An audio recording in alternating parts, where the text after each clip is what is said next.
Well, as expected with any budget for first term of a coalition government, there is massive cost cutting and limited increases in taxation. And that's exactly what this budget's delivered. There was somewhere around $36 billion in cost cutting measures and very limited and targeted increases in tax, particularly for high net worth individuals earning over a certain threshold.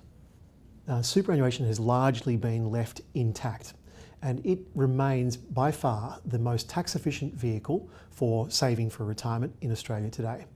There were no changes to the taxation of superannuation contributions, earnings or drawdowns. That's great news for superannuation savers. It means that they've got greater certainty with regard to their existing strategies. Borrowing in super arrangements were left untouched, as were recontribution strategies. There was some movement with regard to the superannuation guarantee contributions rate, and there is a lifting of the pause of the compulsory contribution rate from 9.25% to 9.5% commencing on 1 July.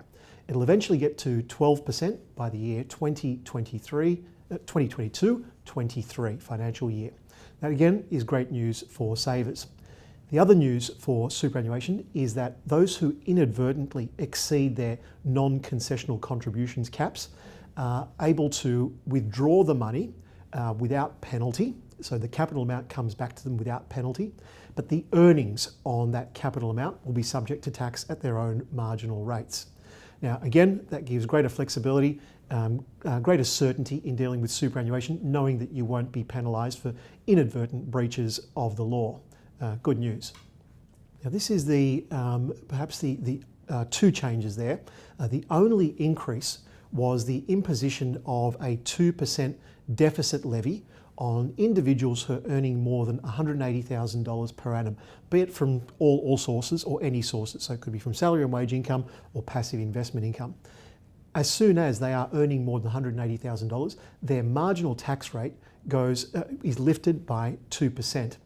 And if this is passed as law, in addition to an increase to the Medicare levy, it means that the highest marginal tax rate now becomes 49% for individuals. Now that is a slug indeed, and it means that with the reduction of the corporate tax rate down to 28.5% across the board for all companies, that there is an increased incentive to play the arbitrage game, tax arbitrage. And that means perhaps restructuring an individual's affairs so that income is not earned by themselves personally, but rather in other structures or entities. And the difference between the tax rate between a company and an individual now leaps to 20.5%. And for someone who's earning around $250,000 per annum, that's a tax saving of more than $50,000 a year, which is quite significant. Now there are even greater opportunities for tax saving if we utilise other structures or maybe even relocating offshore.